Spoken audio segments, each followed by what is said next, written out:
திருவள்ளுவருக்கு காவி உடுத்தி அவரை தம்மையப்படுத்துகிற கேவலமான அரசியலில், அயோக்கியத்தனமான அரசியலில் ஈடுபடுகிற போது RN ரவி போன்றவர்களுக்கு ஆதரவாக பேசுவது யார்?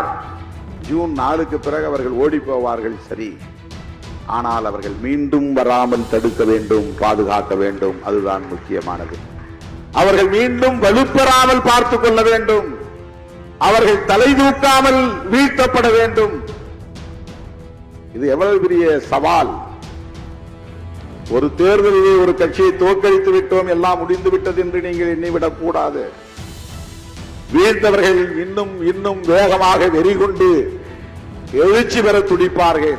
அவர் ஏதோ தனி ஆவர்த்தனம் செய்கிறார் என்று நாம் கருதிவிடக் கூடாது. ஒரு பிரதமர், ஒரு மோடியை நாம் வீழ்த்திவிட்டால் எல்லாம் சரியாகிவிடும் என்று கருத முடியாது. மோடியை போல 1000 மடங்கு வலிமை பெற்ற ஆட்களை அவர்களால் மறுபடியும் வெளிச்சத்திலே கொண்டு வந்து நிறுத்த முடியும். யோகி ஆதித்யநாத் போன்றவர்களை எல்லாம் ஒரு மாநில முதல்வராக மட்டுமே நாம் பார்க்கிறோம். வேங்கை வயலில் இன்னும் குற்றவாளியை கண்டுபிடிக்க முடியவில்லை. குடிக்கிற நீரில் மனித கழிவை கலக்கிறான். கோவிலுக்குள் நுழைய முடியவில்லை. அழைத்து வந்த மாவட்ட ஆட்சியரை அவர் முன்னாலேயே சாதி பெயரை சொல்லி அங்கே ஒரு சாதாரண பெண்மணி கேவலப்படுத்தி பேசுகிற நிலை இருந்தது. இதையெல்லாம் கடைபிடிக்கிறவர்கள் யார்? மோடி யார்? அமித்ஷா யார்? அண்ணாமலை யார்? இதை நியாயப்படுத்தக்கூடியவர்கள் யார்? திரு பிரகாஷ் ராஜ் அவர்களை இந்த மேடையிலே நாம் அமர வைத்திருப்பது என்பது அவருடைய அரசியல், நம்முடைய அரசியல் நேர்கோட்டில் இருக்கிறது என்பதுதான் காரணம். ரொம்ப அருமையா சொன்னார் பிரகாஷ் ராஜ் அவர்கள். சிறுபான்மையினரை பாதுகாப்பதுதான் பெரும்பான்மையினரின் கடமையாக இருக்க வேண்டும். அதுதான் புரட்சியாளர் அம்பேத்கருடைய அரசியல், தந்தை பெரியாரின் அரசியல். பிரகாஷ் ராஜ் போன்றவர்கள் இன்றைக்கு நம்முடைய புரிதலோடு இணைந்து பயணிப்பது என்பது பெரிய நம்பிக்கையை தருகிறது. அவர் அரசியலுக்கு வரமாட்டோம், என்னை யாரும் சேர்த்துக்க மாட்டாங்கன்னு சொன்னார். சிவப்பு கம்பளம் விரித்து வரவேற்க எங்களை போன்றவர்கள் தயாராக இருக்கிறோம். இன்றைக்கு அரசியல் களத்திலே உண்மையான ஒரு ஹீரோவாக இருக்கிறார் என்றுதான் நான் சொல்ல வேண்டும். அவர் வில்லன் அல்ல, இந்த வில்லன் ரோல் அல்ல, அரசியலில் ஒரு ஹீரோ ரோல் தான் அது. இப்படி பேசுவது என்பதே ஒரு ஹீரோவால் தான் முடியும். அரசியலில் திரையில் வேண்டுமானால் நீங்கள் வில்லனாக இருக்கலாம். உங்கள் உரையும் உங்கள் கருத்தும் இன்றைக்கு ஒரு கதாநாயகனுக்குரிய ஆளுமையை வெளிப்படுத்துகிறது. திராவிட அரசியல் என்பது திரைத்துறையில் வெளிப்பட்ட பிறகுதான் திமுக வளர்ச்சி அடைந்தது. திரைத்துறையிலே MR ராதா போன்றவர்கள் பேசத் தொடங்கிய பிறகுதான், MGR போன்றவர்கள் அந்த கொடியை உயர்த்தி பிடித்த பிறகுதான், NSK போன்றவர்கள் நகைச்சுவை மூலம் அதை வெளிப்படுத்திய பிறகுதான், கலைஞர் அவர்கள் அதை காவியங்களாக படைக்க தொடங்கிய பிறகுதான் வெகு மக்களிடம் திமுக வேகமாக போய் சேர்ந்தது என்பதை யாரும் மறுத்துவிட முடியாது. திரைத்துறையில் இப்படிப்பட்ட முற்போக்கு சக்திகள் இன்னும் வலுவாக பேச வேண்டும். வெற்றிமாறன் போன்றவர்கள் இன்னும் பலர் உருவாக வேண்டும். பிரகாஷ் ராஜ் போன்றவர்கள் உருவாக வேண்டும். தம்பி ரஞ்சித், தம்பி மாரி ராஜ் போன்றவர்கள் இன்னும் இன்னும் ஏராளமானவர்கள் உருவாக வேண்டும். பெரியாரை பேசுகிறவர்கள், அம்பேத்கரை பேசுகிறவர்கள், மார்க்சை பேசுகிறவர்கள் திரைத்துறையிலும் ஆளுமை செய்ய வேண்டும்.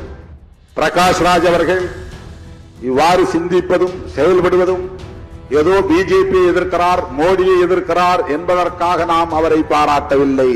அவருடைய பார்வை பெரியார் பார்வையாக இருக்கிறது, அம்பேத்கர் பார்வையாக இருக்கிறது, மார்க்சிய பார்வையாக இருக்கிறது, கௌரி லங்கேஷின் கருத்தியலை வெளிப்படுத்தக்கூடிய ஒரு பார்வையாக இருக்கிறது. அழைக்கும் போதெல்லாம் ஓடோடி வந்து மாநாடாக இருந்தாலும், கருத்தரங்காக இருந்தாலும், விருதுகள் வழங்குகிற விழாவாக இருந்தாலும், அந்த நிகழ்வுகளை எல்லாம் சிறப்பித்து எனக்கு பெருமை சேர்க்கிற என் உயிரின் உயிரான விடுதலை சிறுத்தைகளே,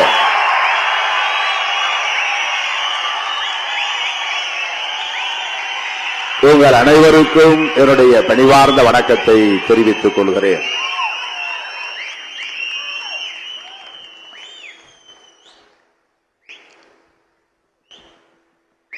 பெயர்கள் விடுபட்டிருந்தால் பொறுத்தருள வேண்டும். பாராட்டக்கூடிய ஒவ்வொருவரையும் நான் பெயர்களை சொல்லி பாராட்ட வேண்டும், நன்றி சொல்ல வேண்டும் என்று விரும்புகிறேன். நேரம் இடம் தரவில்லை. ஒரு பெயரை சொல்லி இன்னொரு பெயரை விட்டுவிட்டாலும் அது ஏற்புடையதாக இருக்காது. 4 மணி நேரமாக தோழர்கள் இங்கே நின்று கொண்டிருக்கிறார்கள்.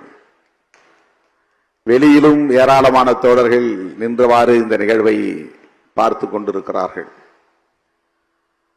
நீண்ட நேரம் நான் எடுத்துக்கொள்ள விரும்பவில்லை. இந்த நிகழ்வில் பங்கேற்று உரையாற்றிய, விருது பெற்றுக் கொண்டு உரையாற்றி அமர்ந்திருக்கிற சான்றோர் பெருமக்கள் அனைவருக்கும் என்னுடைய நெஞ்சார்ந்த வாழ்த்துக்களை தெரிவித்துக் கொள்கிறேன். அத்துடன் இந்த விருதுகளை பெற்றுக் கொண்டதற்காக, ஏற்றுக்கொண்டதற்காக லட்சோப லட்சக்கணக்கான விடுதலை சிறுத்தைகளின் சார்பில் நன்றியையும் நான் உரித்தாக்குகிறேன்.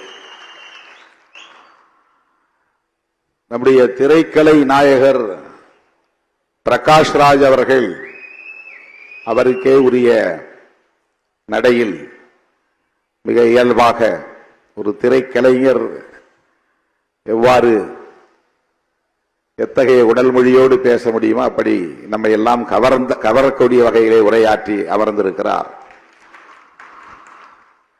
அவரை நான் பெங்களூரிலே சந்திக்கிற வாய்ப்பு கிடைத்தது.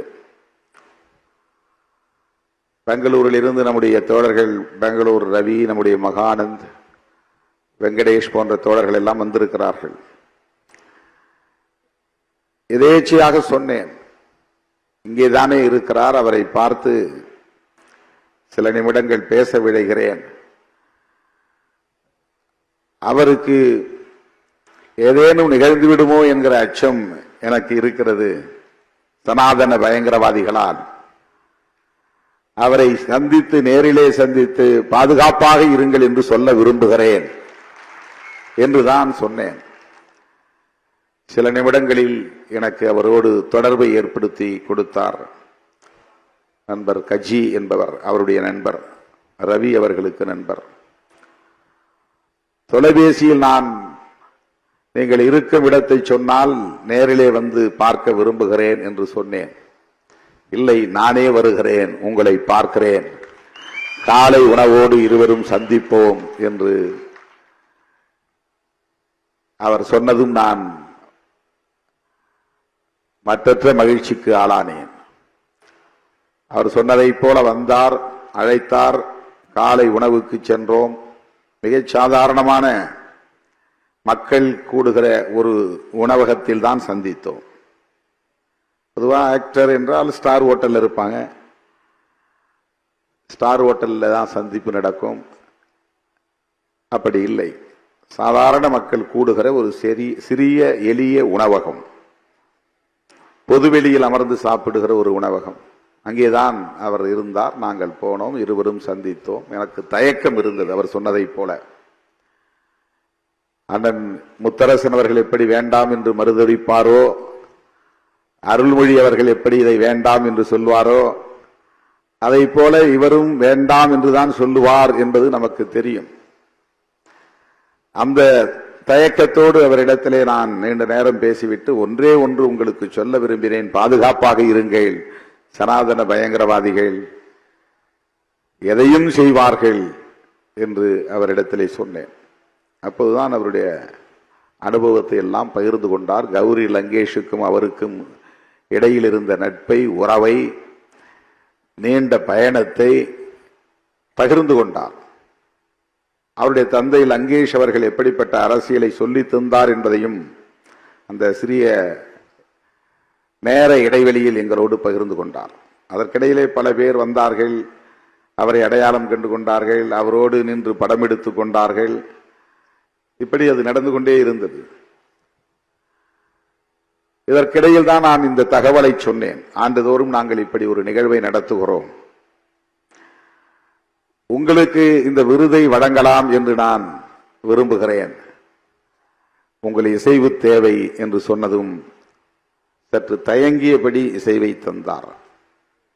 உங்களுக்காக, விடுதலை சிறுத்தைகளுக்காக நான் அந்த மேடையில் ஏறுகிறேன், பெற்றுக்கொள்கிறேன். பொதுவாக அரசியல் மேடைகளில் என்னை அடையாளப்படுத்திக் கொள்வதில்லை. அரசியல் தலைவர்களோடு தொடர்பு இருந்தாலும் கூட அப்படி அடையாளப்படுத்திக் கொள்வதில்லை. விடுதலை சிறுத்தைகளுக்காக நான் அந்த மேடைக்கு வருகிறேன் என்று சொன்னார். உங்கள் சார்பில் நான் மீண்டும் அவருக்கு எனது நெஞ்சார்ந்த நன்றியை உரித்தாக்குகிறேன்.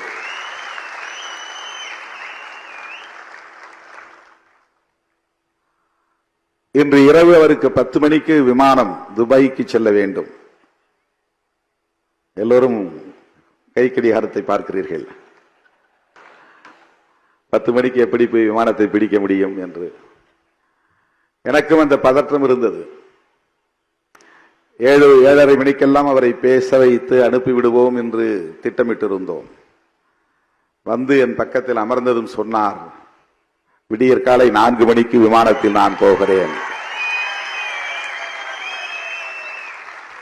உடனே அவர் கைகளை பிடித்து குலுக்கி நன்றி சொன்னேன். எல்லோரையும் அவசரப்படுத்தி அவரையும் முன்னாலே பேச வைத்து நிகழ்ச்சி ஒரு மாதிரி ஆகிவிடுமே என்று நான் எண்ணிக்கொண்டிருந்தேன். ஆகவே நமக்காக விமான பயணத்தையும் தள்ளி போட்ட நமது திரை நாயகர் பிரகாஷ் ராஜ் அவர்களுக்கு இன்னொரு நன்றியையும் நான் கூடுதலாக உரித்தாக்க விரும்புகிறேன். அவரும் நானும் சேர்ந்து போவதாகவும் திட்டமிட்டோம். நீங்க 10க்கு போக வேண்டாம், 4க்கு போங்க, நானும் சேர்ந்து வருகிறேன் துபாய்க்கு என்று சொன்னேன். ஆனால் நாளை எனக்கு தவிர்க்க முடியாத ஒரு நிகழ்ச்சி சென்னையிலே, நாளை மறுநாள் காஞ்சிபுரத்திலே நிகழ்ச்சி. ஆகவே துபாய் பயணம் தள்ளி போயிருக்கிறது. ஆக விடுதலை சிறுத்தைகளுக்காக இப்படி விட்டுக் கொடுத்து தன்னுடைய நிலைப்பாட்டையும் தளர்த்தி கொண்டு தன்னுடைய பயணத்தையும் தள்ளி வைத்து இந்த நிகழ்விலே வந்து பங்கேற்று மணிக்கணக்கிலே காத்திருந்து சிறப்பாக உரையாற்றி இந்த நிகழ்வுக்கு சிறப்பு சேர்த்திருக்கிற நம்முடைய திரை நாயகர் பிரகாஷ் ராஜ் அவர்களுக்கு என்னுடைய நெஞ்சார்ந்த நன்றியை உரித்தாக்குகிறேன்.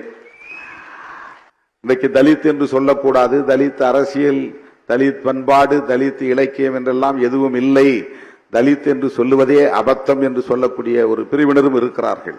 தலித் என்கிற ஒரு சொல்லாடலும் அதன் பொருளும் அதன் அரசியலும் விரிவானது என்பதை யாரும் மறுத்துவிட முடியாது. திரு பிரகாஷ் ராஜ் அவர்களை இந்த மேடையிலே நாம் அமர வைத்திருப்பது என்பது அவருடைய அரசியல் நம்முடைய அரசியல் நேர்கோட்டில் இருக்கிறது என்பதுதான் காரணம். அவருடைய பேச்சு நம்முடைய பேச்சு ஒரே அலைவேகத்தில் இருக்கிறது என்பதுதான் காரணம். அவருடைய இலக்கும் நம்முடைய இலக்கும் ஒரே திசைவெளியில் இருக்கிறது என்பதுதான் காரணம். வேற எந்த நோக்கமும் கிடையாது. அவர் மூலம் புகழ் வெளிச்சத்தை தேடுவதோ அவர் மூலம் வாக்கு வங்கியை உறுதிப்படுத்திக் கொள்வதோ நம்முடைய நோக்கம் அல்ல. அவருடைய துணிச்சலை பாராட்டுவதும் அவருடைய துணிச்சலை ஊக்கப்படுத்துவதும் நம்முடைய நோக்கம். அவருடைய குரல் ஒடுங்கிவிடக் கூடாது, இன்னும் மேலும் மேலோங்க வேண்டும், வேகம் எடுக்க வேண்டும், தீவிரமாக வேண்டும். இதோ நாங்களும் உடனிருக்கிறோம் என்று சொல்லுவதுதான் நோக்கம். சனாதன பயங்கரவாதிகள் எந்த நிலையையும் எடுப்பார்கள், எப்படிப்பட்ட முடிவையும் எடுப்பார்கள். எம்எல் இயக்கத்தை சார்ந்தவர்கள் ஆயுதம் ஏந்தி காடுகளிலே பதுங்கி தலைமறைவு வாழ்க்கை வாழ்கிறார்கள். சனாதன பயங்கரவாதிகள் வீதிகளில் நம்மோடு இருக்கிறார்கள், ஆயுதங்களோடு திரிகிறார்கள். சனாதன பயங்கரவாதிகள் வீடு தேடி வந்து வீட்டிலேயே படுகொலை செய்யக்கூடிய அளவுக்கான ஒரு வசதியை இங்கே உருவாக்கி வைத்திருக்கிறார்கள். எம்எல் இயக்கத்தை, மார்க்சிஸ்ட் லெனினிஸ்ட் இயக்கத்தை சார்ந்தவன் பெயரை மாற்றி சொல்லி தலைமறைவாக இருப்பான், காடுகளில் பதுங்கியிருப்பான். அவன் ஒரு காரியத்தை செய்து முடிப்பதற்கு அவ்வளவு இலகுவாக இங்கே சூழல் இல்லை. ஆனால் சனாதன பயங்கரவாதிகள் ஆயுதங்களோடு மேடைகளில் திரிகிறார்கள் இந்தியாவிலே. அதுதான் முக்கியமானது. அந்த ஆயுதங்களை எடுத்துக்கொண்டு வீடுகளுக்கே போய் கௌரி லங்கேஷை சுட்டுக் கொள்ள முடியும், பேராசிரியர் கல்புர்கியை சுட்டுக் கொள்ள முடியும், நரேந்திர தபோல்கரை சுட்டுக் கொள்ள முடியும், கோவிந்த் பன்சாரேவை சுட்டுக் கொள்ள முடியும் என்கிற அநீதிகளை இந்த மண்ணில் கொடுமைகளை அரங்கேற்றிக் கொண்டிருக்கிறார்கள். அவர்கள் எங்கும் ஓடி ஒளிந்து கொள்வதில்லை. தலைமறைவு வாழ்க்கை கிடையாது. ஆந்திர காடுகளிலே பதுங்கி இருப்பதைப் போல, மாவோயிஸ்டுகள் பதுங்கி இருப்பதைப் போல இவர்கள் பதுங்கி இருப்பதில்லை. மேடைகளில் இருக்கிறார்கள், மந்திரிகளோடு இருக்கிறார்கள். எப்படிப்பட்ட பயங்கரவாதம் தலைவிரித்தாடுகிறது! இந்த பயங்கரவாத சக்திகளிடையே நாம் எவ்வாறு ஒருங்கிணைந்து செயல்பட வேண்டியிருக்கிறது என்பதை இன்றைக்கு விடுதலை சிறுத்தைகள் கட்சி உணர்ந்திருப்பதால் தான் இஸ்லாமிய இயக்கங்களோடு அந்த நட்புறவை, நாம் நல்லிணக்கமான உறவை பேணி பாதுகாத்து வருகிறோம். ரொம்ப அருமையா சொன்னார் பிரகாஷ்ராஜ் அவர்கள். சிறுபான்மையினரை பாதுகாப்பதுதான் பெரும்பான்மையினரின் கடமையாக இருக்க வேண்டும். அதுதான் புரட்சியாளர் அம்பேத்கருடைய அரசியல், தந்தை பெரியாரின் அரசியல். ஏன் அவருக்கு அம்பேத்கர் சுடர் விருதினை வழங்கியிருக்கிறோம் என்பதற்கு இதைவிட வேறு என்ன சான்று வேண்டும்? அம்பேத்கரின் பார்வை அவரிடத்தில் மேலோங்கி இருக்கிறது. பெரும்பான்மை சமூகத்தினரின் கடமை சிறுபான்மையினரை பாதுகாப்பாக வைத்திருப்பதுதான், அச்சுறுத்துவதல்ல. அதுதான் அவருடைய பார்வை, அதுதான் அம்பேத்கர் பார்வை. ஆகவே இஸ்லாமிய சமூகத்தினரோடு நாம் கொண்டிருக்கிற உறவு என்பது அந்த அரசியல் பார்வையுடன் கூடிய உறவு. அந்த வரிசையிலே எல்லா இஸ்லாமிய இயக்கங்களோடும் இன்றைக்கு நல்லிணக்கமாக இருக்கிற ஒரே அரசியல் இயக்கம் விடுதலை சிறுத்தைகள் கட்சி. அந்த வரிசையிலே நம்முடைய எஸ்.என். சிக்கந்தர் அவர்கள் நம்மை நேசிப்பவர், நம் இயக்கத்தை வளர வேண்டும் என்று விரும்புகிறவர், இயக்கம் வளர வேண்டும் என்று விரும்புகிறவர், வாழ்த்தக்கூடியவர். அவர் இந்த மேடையிலே வந்து நம்முடைய விருதினை பெற்றுக் கொண்டது, காயிதே மில்லத் பிறை என்கிற விருதினை பெற்றுக் கொண்டது மகிழ்ச்சி அளிக்கிறது. அவருக்கும் இந்த நேரத்தில் என்னுடைய நெஞ்சார்ந்த நன்றியை தெரிவித்துக் கொள்கிறேன். தோழர்களே, பெண்கள் அரசியல்படுத்தப்பட வேண்டும், தலித்துகள் அரசியல்படுத்தப்பட வேண்டும், சிறுபான்மையினர் அரசியல்படுத்தப்பட வேண்டும். இது பொதுவாக எல்லோரும் பேசுவது. விடுதலை சிறுத்தைகள் அதிலிருந்து மாறுபட்டு ஓபிசி மக்கள் அரசியல்படுத்தப்பட வேண்டும் என்பதை இன்றைக்கு உயர்த்தி பிடிக்கிறோம்.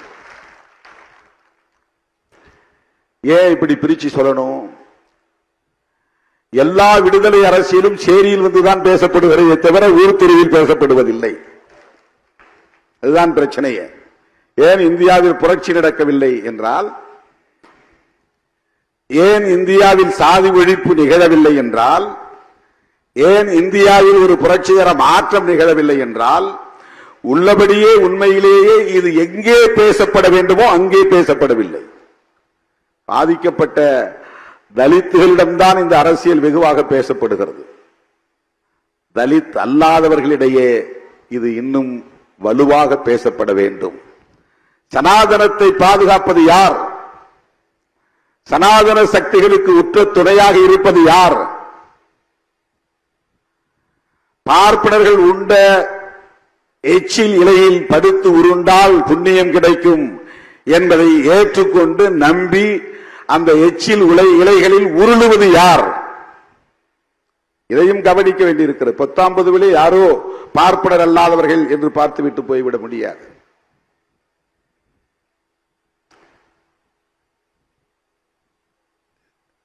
வேங்கை வயலில் இன்னும் குற்றவாளியை கண்டுபிடிக்க முடியவில்லை. குடிக்கிற நீரில் மனித கழிவை கலக்கிறான்.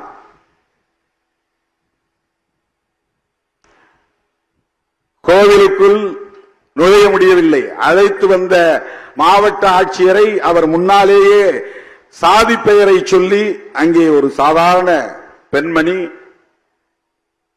கேவலப்படுத்தி பேசுகிற நிலை இருந்தது.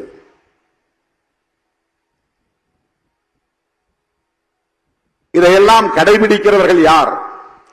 நடைமுறைப்படுத்துகிறவர்கள் யார்? இதன் மீது அதிகம் நம்பிக்கை வைத்திருப்பவர்கள் யார்? மோடி யார்? அமித்ஷா யார்? அண்ணாமலை யார்? இதை நியாயப்படுத்தக்கூடியவர்கள் யார்? திருவள்ளுவருக்கு காவி உடுத்தி அவரை தம்பயப்படுத்துகிற கேவலமான அரசியலில், அயோக்கியத்தனமான அரசியலில் ஈடுபடுகிற போது RN ரவி போன்றவர்களுக்கு ஆதரவாக பேசுவது யார்?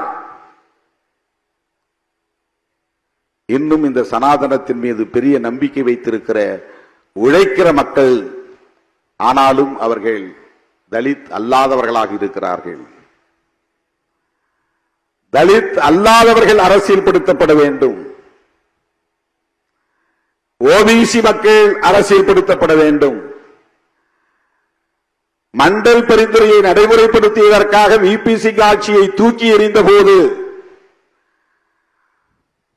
தூக்கி எறிந்த சக்திகளுக்கு எதிராக குரல் கொடுத்தவர்கள் இந்தியா முழுவதும் தலித் இயக்கங்கள் தான், தலித் தலைவர்கள் தான். மண்டல் பரிந்துரையை நடைமுறைப்படுத்துவதற்காக விபி சிங்கோடு வழக்கரமாகவும் இடக்கரமாகவும் இருந்து உற்ற துணையாக இருந்து பணியாற்றியது ராம்விலாஸ் பாஸ்வான் என்கிற ஒரு அம்பேத்கர் இயக்க தலைவர் தான். இந்திய அளவில் மண்டல் பரிந்துரையை நடைமுறைப்படுத்தலாம் என்று ஒத்துக்கொண்டு அதற்கான ஆதரவை களத்திலே தந்தவர்கள் மாயாவதி, கத்தி பத்மா ராவ், ராம்விலாஸ் பாஸ்வான், ராம்தாஸ் அத்வாலே, பிரகாஷ் அம்பேத்கர், தமிழ்நாட்டில் திருமாவளவன் என்று இந்த பட்டியல் நீளுகிறது. ஆனால் விபி சிங் ஆட்சியை கவிழ்த்த பிஜேபியோடு இன்றைக்கு ஒட்டி உறவாடக்கூடியவர்கள் எல்லாம் யார்? அவர்களை தோளில் தூக்கி சுமப்பவர்கள் எல்லாம் யார்? ஓபிசி மக்களுக்கு இடஒதுக்கீடு கூடாது என்று விபி சிங் அவர்களின் ஆட்சியை கவிழ்த்த அந்த கும்பலோடு உறவாட முடிகிறது பாட்டாளி மக்கள் கட்சியால் என்றால் அரசியல்படுத்தப்பட வேண்டியவர்கள் பாமகவை சார்ந்தவர்களா, விடுதலை சிறுத்தைகளா என்பதை எண்ணி பார்க்க வேண்டும். இங்கே அரசியல்படுத்தப்பட வேண்டியவர்கள் யார்? அந்த கொடிகளை ஊர் ஊராக கொண்டு போய் ஏற்றுவது யார்? அவர்களின் சின்னத்தை வீடு வீடாக சென்று சுவர்களில் எழுதுவது யார்? அவர்கள் இங்கே வளரட்டும், வளர்ந்தால் ஒன்றும் தவறில்லை என்கிற நிலையை ஏற்படுத்துகிறவர்கள் யார்? அரசியல்படுத்தப்படாமல் இன்றைக்கும் பெருவாரியாக இந்த பெரும் பிழையை செய்து கொண்டிருக்கிற இயக்கங்கள் எவை என்பதை நாம் கவனத்திலே கொள்ள வேண்டியிருக்கிறது. அப்படி என்றால் தலித்துகள் தவறே இழைக்கவில்லையா என்று பொருள் அல்ல. தலித்துகள் அரசியல்படுத்தப்பட வேண்டிய தேவை இருக்கிறது, தலித்துகள் அமைப்பாக வேண்டிய தேவை இருக்கிறது. ஆனால் அதை விட கூடுதலாக பேசப்பட வேண்டிய இடம் தலித் அல்லாதவர்களின் இடமாக இருக்கிறது. இந்த விடுதலை அரசியல் பெரியாரியம் போய் சேர வேண்டிய இடம் ஊர் தெருவாக இருக்கிறது, சேரி அல்ல. மார்க்சியம் போய் சேர வேண்டிய இடம் ஊர் தெருவாக இருக்கிறது, சேரி அல்ல. கம்யூனிசம் என்பது இன்றைக்கு போய் சேர வேண்டிய இடம், பேச வேண்டிய இடம், விவாதிக்க வேண்டிய இடம் தலித்துகளின் குடியிருப்புகள் அல்ல. இது மிகப்பெரிய விவாதத்திற்குரிய ஒன்று. வெளிப்படையாக நான் பேசுகிறேன். இந்த விவாதம் தேவைப்படுகிறது, இந்த மனம் திறந்த உரையாடல் தேவைப்படுகிறது. ஜனநாயக சக்திகளை நாம் இப்படித்தான் அடையாளம் காண வேண்டும், பணியாற்ற வேண்டும். ஆனால் களம் முக்கியமானது, களம் முக்கியமானது.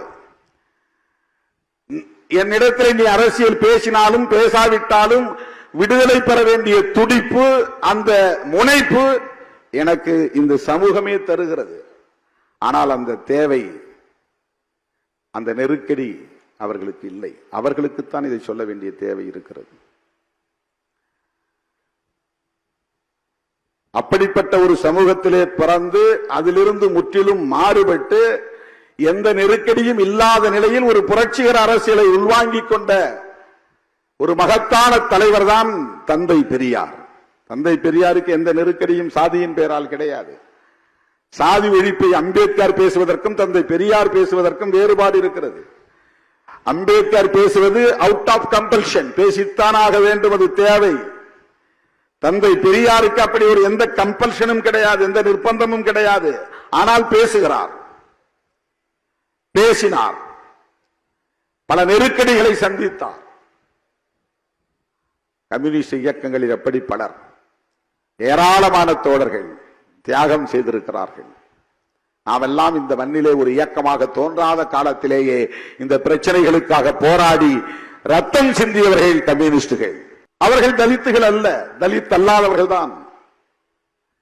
போராட்ட களத்திலே நிற்பவர்கள், அதிலிருந்து இயக்க சக்திகளாக மாறியவர்கள்.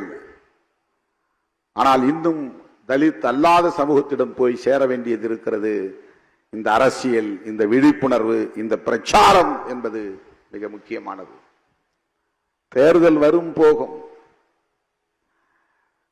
சில கட்சிகள் வெற்றி பெறும், சில கட்சிகள் தோல்வியுறும். ஆனால் சமூக கட்டமைப்பு அப்படியே நீடிக்கிறது, தொடர்கிறது. எந்த மாற்றமும் அதிலே அடிப்படையிலே நிகழவில்லை என்பதுதான் யதார்த்தமான உண்மை.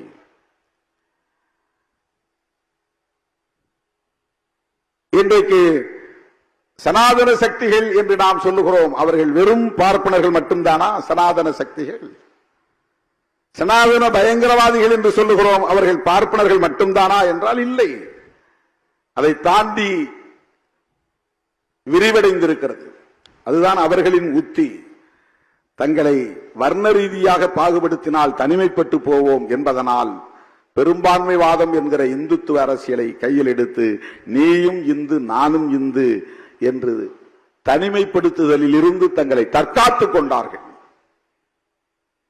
இப்போது பார்ப்பன வெளியேற்றம், பார்ப்பன ஒதுக்குதல், பார்ப்பன தனிமைப்படுத்துதல் என்பது டைலூட் ஆகியிருக்கிறது, நீர்த்து போயிருக்கிறது. இது மிகவும் நுட்பமான ஒரு இடம். நான் சொல்லுவது மிக மிக நுட்பமான ஒரு புள்ளி. இதை புரிந்து கொண்டு இந்த புரிதலின் அடிப்படையிலே கைகோர்த்து களமாடுவதற்கு அண்ணன் முத்தரசன் போன்ற ஜனநாயக சக்திகள் நமக்கு தேவைப்படுகிறார்கள். திரைக்கலை நாயகர் பிரகாஷ் ராஜ் போன்ற ஜனநாயக சக்திகள் இந்த களத்திற்கு தேவைப்படுகிறார்கள். தோழர் அருள்மொழி அவர்கள் அதை உணர்ந்து இந்த களத்திலே போராடி கொண்டிருக்கிறார்.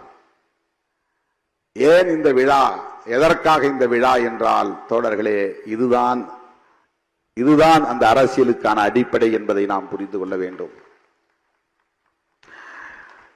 பிரகாஷ் ராஜ் அவர்கள் ஒரு கருத்தை மிக அழுத்தமாக பதிவு செய்தார். மிக மிக கவனிக்க வேண்டிய செய்தி. ஜூன் 4க்கு பிறகு அவர்கள் ஓடி போவார்கள், சரி. ஆனால் அவர்கள் மீண்டும் வராமல் தடுக்க வேண்டும், பாதுகாக்க வேண்டும். அதுதான் முக்கியமானது. அவர்கள் மீண்டும் வலுப்பெறாமல் பார்த்துக் கொள்ள வேண்டும். அவர்கள் தலை தூக்காமல் வீழ்த்தப்பட வேண்டும். இது எவ்வளவு பெரிய சவால். ஒரு தேர்தலிலே ஒரு கட்சியை தோற்கடித்து விட்டோம், எல்லாம் முடிந்து விட்டது என்று நீங்கள் எண்ணிவிடக் கூடாது. வீழ்ந்தவர்கள் இன்னும் இன்னும் வேகமாக வெறிகொண்டு எழுச்சி பெற துடிப்பார்கள். வேறு வகையான உத்திகளை தீட்டுவார்கள். மறுபடியும் எழுச்சி பெற்று ஆட்சிக்கு வருவார்கள். அதற்கு இடம் தந்து விடக்கூடாது. இப்படி என்றால் நாம் எவ்வளவு கவனமாக இருக்க வேண்டும். தோழர்களே, தேர்தல் வெற்றி தோல்வி ஒரு பொருட்டல்ல.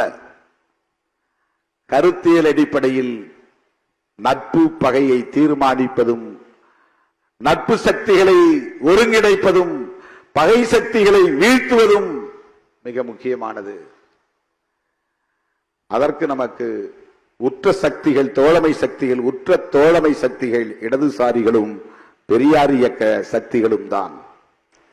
தமிழகத்தில் அதை இன்றைக்கு சரியாக உணர்ந்து அவர்களோடு இணைந்து தொடர்ந்து இயங்குகிற இயக்கம் விடுதலை சிறுத்தைகள் கட்சி என்பதை நான் பெருமையோடு சொல்ல கடமைப்பட்டிருக்கிறேன். இந்த அடிப்படையில் நம்முடைய உறவே வெறும் வாக்கு வங்கி கணக்கல்ல, வெறும் வாக்கு வங்கி கணக்கல்ல. தமிழகம் தகுதி அளவில் ஒரு பெரிய இயக்கமாக இந்த இயக்கம் இன்றைக்கு வலுப்பெற்று இருக்கிறது. அண்டை மாநிலங்களிலும் வேறுபிடித்து வருகிறது. எனவே நாம் தேசிய கட்சி ஆகிவிட்டோம், தேசிய அளவிலே பெரிய இயக்கமாகிவிட்டோம் என்றெல்லாம் கற்பனை உலகத்திலே நாம் மிதக்கவில்லை. அது வரும் போகும். 4 பேர் வருவார்கள், 4 பேர் போவார்கள். கட்சி வளர்ந்தது போல் இருக்கும், பிறகு தேய்ந்தது போல் மாறும். இதுவெல்லாம் தற்காலிகமானவை. ஆனால் நாம் எடுத்துக்கொண்ட இந்த நிலைப்பாடு, நாம் பேசுகிற இந்த அரசியல் நேர்த்து போகக்கூடாது. அதுதான் முக்கியமானது. அந்த அடிப்படையில் நம்முடைய உறவுகள் வலுவாக இருக்க வேண்டும்.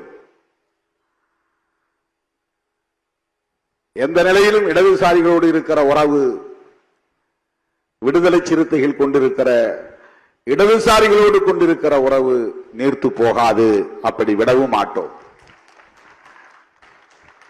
இடதுசாரிகள் இந்தியா முழுவதும் இன்றைக்கு ஜனநாயகத்தை பாதுகாக்கிற போராளிகளாக இருக்கிறார்கள் என்பதை நாம் பார்க்கிறோம்.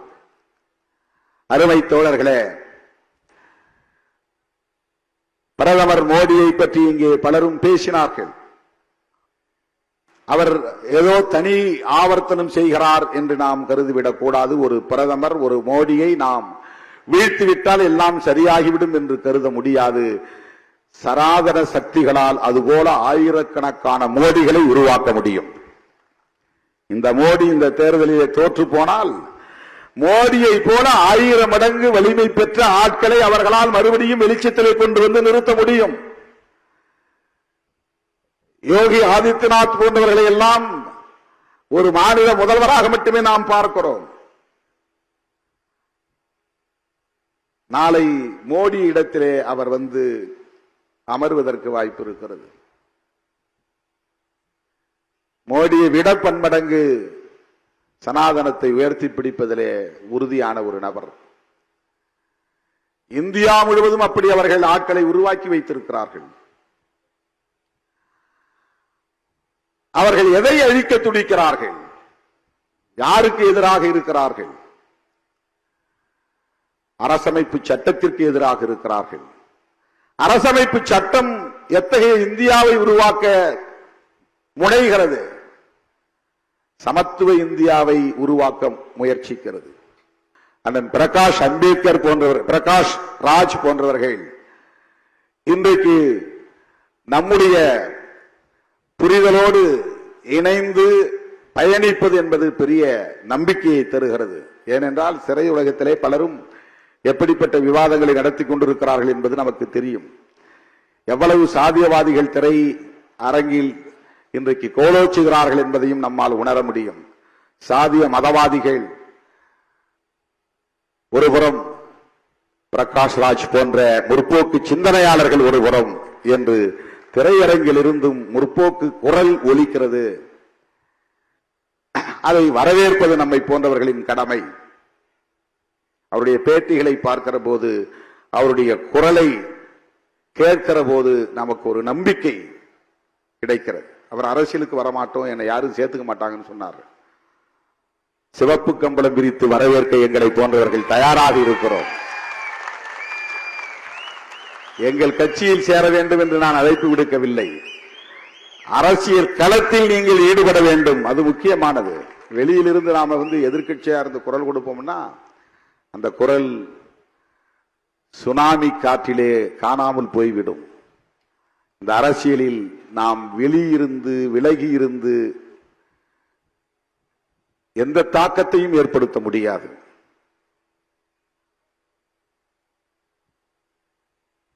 நான் பலவீனமாக உணர்கிறேன் என்று கருத வேண்டாம். 35 ஆண்டு கால அனுபவத்தில் இருந்து நான் இதை சொல்லுகிறேன். தோழர் ரவிக்குமார் அவர்களை அப்படித்தான் நான் சொன்னேன். நீங்கள் ஒரு இயக்கத்திலே உங்களை இணைத்துக் கொண்டு உங்கள் சிந்தனைகளை மக்களிடத்திலே கொண்டு போய் சேருங்கள். ஒரு தனி நபராக இருந்து எவ்வளவுதான் நீங்கள் சிந்தித்தாலும் எழுதினாலும் அது பெரிய தாக்கத்தை ஏற்படுத்தாது.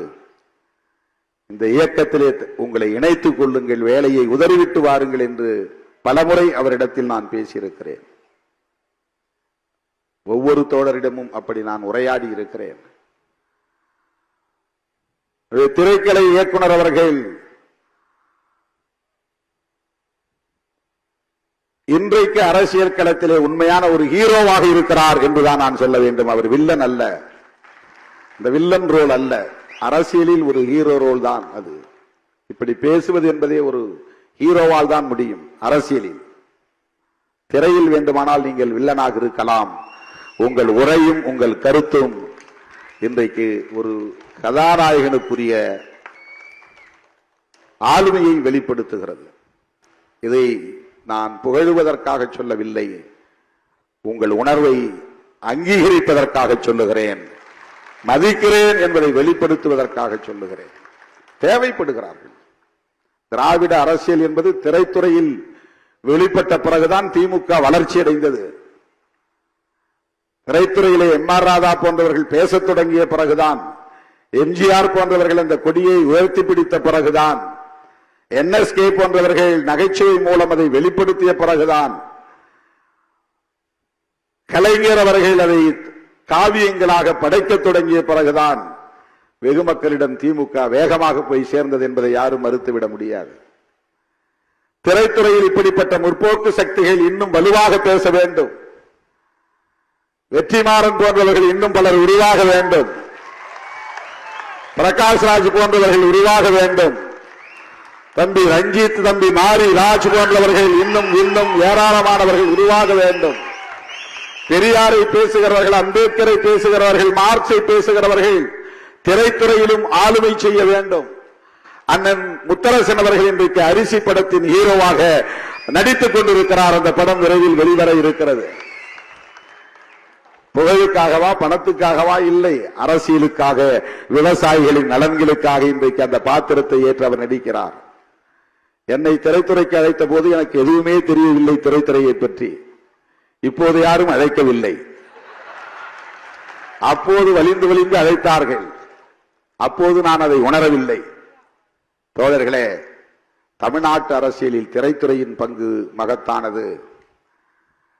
ஆகவே திரைத்துறையில் முற்போக்கு சிந்தனையாளர்கள் தேவை. முற்போக்கு சிந்தனையாளர்களின் ஆளுமை என்பது தேவை. நம்முடைய தோழர் அண்ணன் பிரகாஷ்ராஜ் அவர்கள் இவ்வாறு சிந்திப்பதும் செயல்படுவதும் ஏதோ பிஜேபியை எதிர்க்கிறார், மோடியை எதிர்க்கிறார் என்பதற்காக நாம் அவரை பாராட்டவில்லை. அவருடைய பார்வை பெரியார் பார்வையாக இருக்கிறது, அம்பேத்கர் பார்வையாக இருக்கிறது, மார்க்சிய பார்வையாக இருக்கிறது, கௌரி லங்கேஷின் கருத்தியலை வெளிப்படுத்தக்கூடிய ஒரு பார்வையாக இருக்கிறது என்பதால் அவரை நாம் போற்றுகிறோம், பாராட்டுகிறோம், வாழ்த்துகிறோம். உங்களை போன்றவர்களின் அரசியல் என்பது வாக்கு வங்கிக்கானதாக இருக்காது, சமூக மாற்றத்திற்கானதாக இருக்கும். எனவே நீங்கள் அரசியலில் விலகியிருந்து பெரிய தாக்கத்தை ஏற்படுத்தலாம் என்று நம்புவது ஒருபுறம் இருந்தாலும், அந்த நிலைப்பாட்டில் உறுதியாக இருந்து உங்கள் பணிகளை மேலும் முடுக்கிவிட வேண்டும். நாங்கள் உங்களோடு இருக்கிறோம், உற்ற துணையாக இருக்கிறோம் என்பதை சொல்ல கடமைப்பட்டிருக்கிறேன். என் உயிரின் உயிரான விடுதலை சிறுத்தைகளே, தேர்தல் முடிவுகளுக்கு பிறகு கட்சியின் மறுசீரமைப்பு பணியிலே மீண்டும் கவனம் செலுத்துவோம். எப்போதும் போல உங்களுடைய ஒத்துழைப்பு தேவை. எப்போதும் போல உங்களுடைய களப்பணிகள் இன்னும் தீவிரமடைய வேண்டும். நான் அழைத்த அழைப்பை ஏற்று ஓடோடி வந்து இந்த நிகழ்வை சிறப்பித்த உங்கள் அனைவருக்கும், இந்த நிகழ்வு சிறப்புற அமைவதற்கு பாடாற்றிய அனைவருக்கும், விருது பெற்ற சான்றோர் மக்கள் அனைவருக்கும் என்னுடைய நெஞ்சார்ந்த நன்றியை தெரிவித்து வாழ்த்து விடைபெறுகிறேன். நன்றி, வணக்கம்.